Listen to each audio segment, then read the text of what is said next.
शहरामध्ये सुरू असलेल्या विशेष सखोल पुनर्निरीक्षण स्पेशल इन्सेंटिव्ह रिव्हिजन SIR या प्रक्रियेसंदर्भात नियम, कार्यपद्धती आणि वास्तव्याचा पुरावा प्रूफ ऑफ ऑर्डिनरी रेसिडेंस याविषयी लेखी स्पष्टीकरण, मार्गदर्शन, सूचना, अभिलेख आणि आकडेवारी ही उपलब्ध करून देण्यासंदर्भात एक निवेदन आज माननीय जिल्हाधिकारी यांना त्या ठिकाणी मी दिलेलं आहे. त्याचबरोबर प्रांतसाहेबांना पण त्याबाबतचं निवेदन दिलेलं आहे आणि तसंच तहसीलदार साहेबांना पण निवेदन दिलेलं आहे. आणि त्याचबरोबर महाराष्ट्र राज्य निवडणूक आयोग किंवा भारत निवडणूक आयोग याला सुद्धा हा पत्रव्यवहार त्या ठिकाणी करण्यात आलेला आहे. त्याचबरोबर माझ्या शहरामध्ये जे 12 BLO आहेत त्यांना सुद्धा हा पत्रव्यवहार त्या निमित्तानं केलेला आहे.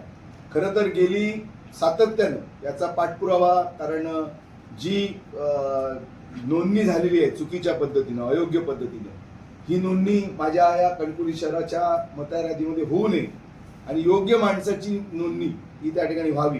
आणि म्हणून जवळजवळ हा 4था पत्रव्यवहार. यापूर्वी 3 पत्रव्यवहार या सगळ्या यंत्रणेशी केलेले आहेत. अनेक मुद्द्यांचा त्या ठिकाणी मुद्दे किंवा प्रश्न त्या निमित्तानं उपस्थित केलेले आहेत. आणि आज जवळजवळ या पत्रामाध्यमातून 8 नवीन मुद्दे या सगळ्या विशेष सखोल पुनर्निरीक्षण या बाबतीमध्ये त्या ठिकाणी दिलेलं आहे. खरं तर या सगळ्या बाबतीमध्ये जे अनेक मुद्दे मी गेल्या अनेक दिवसामध्ये उपस्थित केलेले आहेत त्याचं अद्यापही त्या ठिकाणी ठोस अशा प्रकारचं उत्तर किंवा त्याबाबतची कार्यवाही ही त्या ठिकाणी दिसून आलेली नाही. आणि म्हणून मी प्रशासनाला याबाबत जर तुम्ही या सगळ्या गोष्टींची जे योग्य माहिती जर त्या ठिकाणी दिलीत नाही किंवा तशा प्रकारची चर्चा किंवा तशा प्रकारची बैठक या माझ्या तक्रारीच्या माध्यमातून केली नसल्या 15 ऑगस्टला ध्वजावंदन झाल्यानंतर त्या ठिकाणी मी उपोषणाला त्या ठिकाणी प्रांत ऑफिसच्या समोर, कार्यालयाच्या समोर त्या ठिकाणी बसणार आहे. आणि म्हणून हे निवेदन त्या ठिकाणी देण्यासाठी मी जिल्हाधिकारी मॅडमांच्याकडे गेलो होतो. सकाळी मी प्रांत साहेबांना भेटलो, सकाळी त्याचप्रमाणे तहसीलदार साहेबांना भेटलो. खरं तर या सगळ्या मागचा जो मूळ उद्देश आहे की सरकारी सगळी यंत्रणा, जनतेचा पैसा हा सगळा खर्च करून त्या ठिकाणी, त्याचबरोबर अनेक प्रशासनाचे कर्मचारी, महसूलचे असतील, जिल्हा परिषदचे असतील, नगरपालिका प्रशासनाचे असतील, पंचायत समिती, तहसीलदार कार्यालय, सगळं प्रशासन त्या ठिकाणी या सगळ्या कामासाठी त्या ठिकाणी लावलेलं आहे.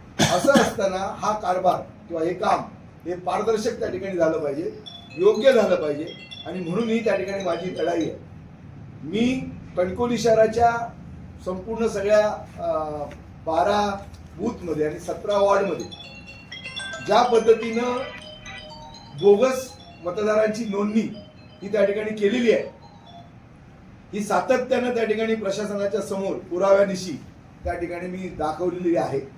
अनेक असेसमेंट असे आहेत की ज्याच्यामध्ये नाव एकाचं आहे आणि त्या ठिकाणी रहिवास वेगळ्या व्यक्तींचा त्या ठिकाणी आहे. एका घरामध्ये जवळजवळ 30, 35, 40 अशा पद्धतीनं त्या ठिकाणी मतदारांची नोंदणी त्या ठिकाणी झालेली आहे. आणि म्हणून ही बोगस नोंदणी, जो माझ्या शहराचा मतदार नाही त्याला त्या ठिकाणी मतदान करण्याचा अधिकार नाही किंवा तो मतदार यादीमध्ये त्या ठिकाणी येता कामा नये. जो माझ्या शहराचा रहिवासी आहे तो त्या ठिकाणी असला पाहिजे. त्याचबरोबर जे दुबार मतदार आहेत, जे महाराष्ट्रामध्ये आहेत, जे गोव्यामध्ये आहेत, जे कर्नाटकामध्ये आहेत, जे मुंबईमध्ये आहेत, म्हणजे सगळ्याच त्याच्यामध्ये आहे, ते दुबार असलेले मतदार कुठंतरी त्यांचं जे रहिवास आहे किंवा त्यांचं वास्तव्य आहे हे कुठंतरी एका ठिकाणी त्यांच्या इच्छेप्रमाणे असेल किंवा ज्या नियमाप्रमाणे असेल त्या ठिकाणी झालं पाहिजे. दुबार मतदार यांची नोंदणी त्या ठिकाणी होता कामा नये. आणि संपूर्ण गेल्या 20-22 वर्षानंतर ही जर SIR होत असेल तर शासनाचा पैसा खर्च करून, जनतेचा पैसा खर्च करून आणि सगळी यंत्रणा वापरून जर हे खर्च होत असेल, हे सगळं होत असेल, तर त्या ठिकाणी काम पारदर्शक झालं पाहिजे.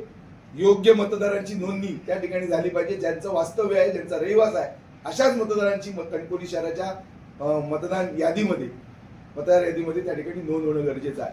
आणि म्हणून याबाबत सातत्यानं अनेक बैठका, अनेक ज्यावेळी प्रशासकीय बैठका घेतल्या गेल्या त्यावेळी सुद्धा अशा प्रकारचा आवाज त्या ठिकाणी उठवलेला आहे.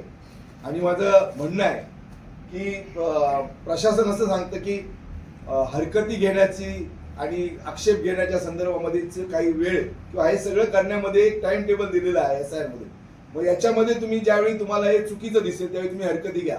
माझं असं म्हणणं आहे, जर सगळी शासकीय यंत्रणा त्या ठिकाणी काम करत असेल, जनतेचा पैसा त्याच्यावर खर्च होत असेल आणि 20-22 वर्षानंतर एकदा ही जर त्या ठिकाणी विशेष सखोल पुनर्निरीक्षण जर मतदार यादीचं होत असेल, तर माझं म्हणणं आहे की या सगळ्या प्रशासनानं ही पारदर्शकपणे त्या ठिकाणी करावी. म्हणजे हरकती घेण्याची वेळच त्या ठिकाणी येणार नाही. योग्य जर आपण त्या ठिकाणी काम केलं तर हरकती घेण्याची वेळ ही त्या ठिकाणी कोणत्याही त्या ठिकाणी मतदारावर किंवा लोकप्रतिनिधीवर त्या ठिकाणी येणार नाही.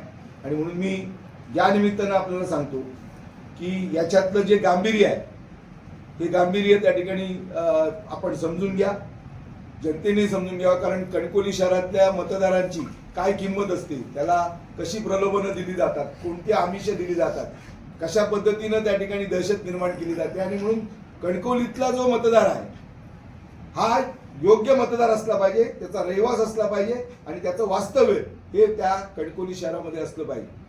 एका घरामध्ये जवळजवळ 40-40 लोक त्या ठिकाणी राहतात. एखाद्या घराचं आडनाव पारकर आहे पण त्या घरामध्ये पारकर दिसतच नाही. त्याच्यामध्ये जवळजवळ 40 गाडीगावकर आहेत.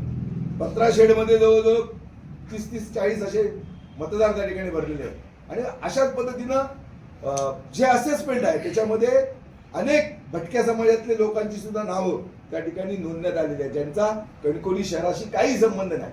आणि म्हणून माझी लढाई कणकवली शहरातला जो वास्तव्य आहे, ज्याचा रहिवास आहे, तोच या शहराचा मतदार असला पाहिजे, तोच त्या मतदार यादीमध्ये त्याची नोंद झाली पाहिजे. आणि म्हणून ती बोगस त्या ठिकाणी होऊ नये. आणि म्हणून जर आपण याचं पुनर्निरीक्षण करत असाल, सखोल आणि विशेष करत असाल, तर तशा पद्धतीनं प्रशासनानं काम करावं ही आग्रही मागणी त्या निमित्तानं आहे. आणि जर हे होत नसेल, याबाबत जर प्रशासन याची दखल घेत नसेल, तर 15 ऑगस्टला ध्वजावंदनाच्या नंतर प्रांत ऑफिसच्या समोर त्या ठिकाणी मी उपोषणाला त्या ठिकाणी बसणार.